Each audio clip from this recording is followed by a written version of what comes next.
It's a quiet morning in Perugia, Italy, in 2007, and Amanda Knox is walking back into the little cottage she shares with other students.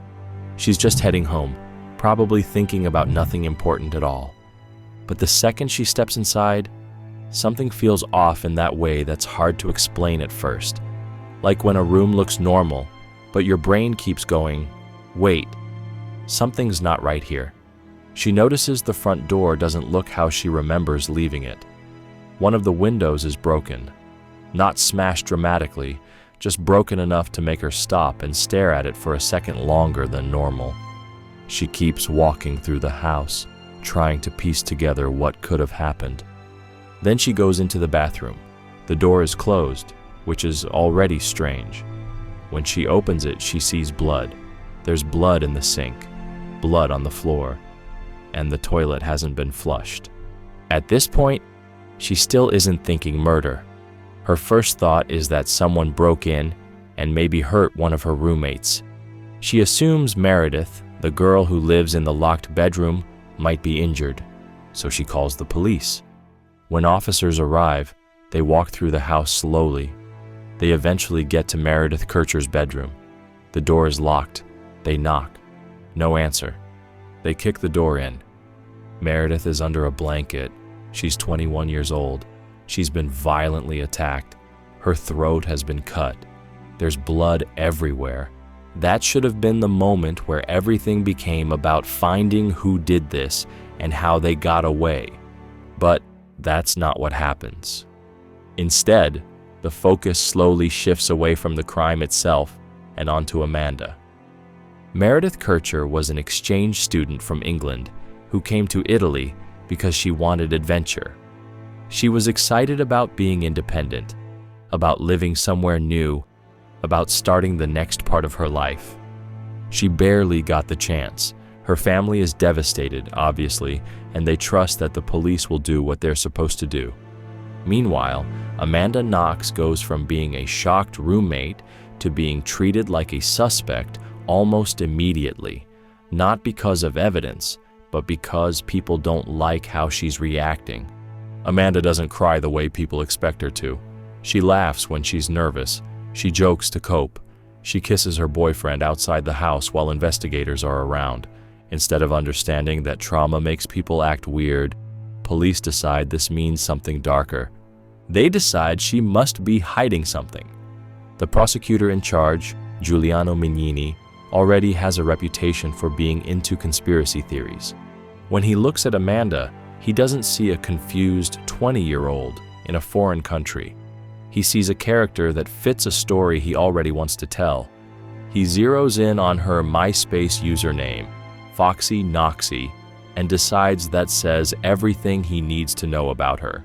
He paints her as sexually aggressive, manipulative, and dangerous. Once that idea is in his head, everything gets filtered through it. Amanda is questioned for hours without a lawyer. Police tell her she's lying. They tell her she's blocking memories. They insist she must remember being there, doing something terrible. Eventually, under all that pressure, she gives a statement that doesn't even make sense. Later, she says she felt like she was being pushed into imagining things just to make the questioning stop. That shaky statement becomes a huge part of the case. At the same time, police find a knife at her boyfriend Raphael's place weeks later. The DNA on it is tiny and contaminated, but prosecutors treat it like solid proof anyway. They also find a bra clasp in Meredith's room long after the crime scene has been walked through by countless people. It's been moved, touched, and handled without gloves. Instead of stopping and asking, wait, does this actually prove anything? Investigators lean harder into their theory. They claim Amanda, Raphael, and Meredith were involved in some kind of drug-fueled situation that turned violent. They even hint at satanic rituals without ever clearly explaining how that makes sense. The story is shocking. The media eats it up. Amanda Knox and Raffaele Solicito are convicted. Amanda spends 4 years in prison for a crime she didn't commit. Slowly, though, the truth starts pushing its way out. DNA evidence that can't be ignored points to one man, Rudy Guide. He's a local guy with a history of breaking into homes. His DNA is inside Meredith and all over the room. There's no question he was there. Higher courts eventually overturn the convictions. Amanda and Raphael are fully cleared. But by then, Meredith is still gone. Amanda has lost years of her life, and the people who messed this up never really admit it. And this kind of thing doesn't just happen once.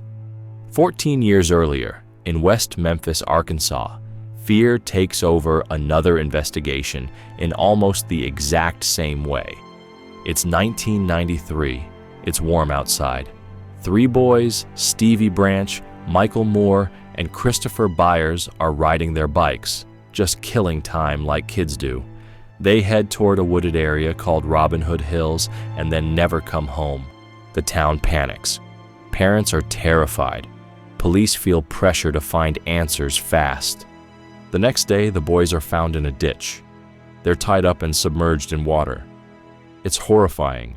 Instead of slowing down and carefully following evidence, police rush. Rumors spread about cults.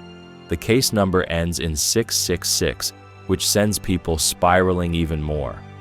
There's a man called the Bojangles Man who wanders into a nearby restaurant that night, covered in blood and mud. Employees report him and police question him briefly.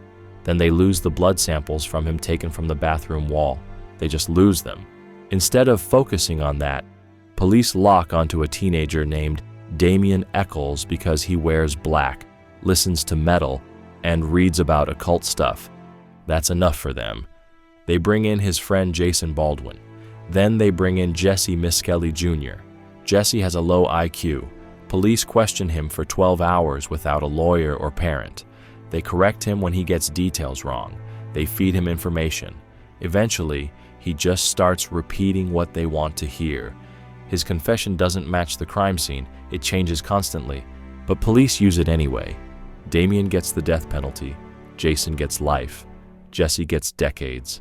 Years later, DNA testing shows that a hair found in the knots doesn't belong to any of them. It matches Stevie's stepfather. After 18 years, the 3 men are released, but only if they agree to a deal that lets the state avoid admitting they were wrong. They're free, but the case is still technically solved. What should justice look like in these situations? Comment your thoughts below, and don't forget to like and subscribe while you're there.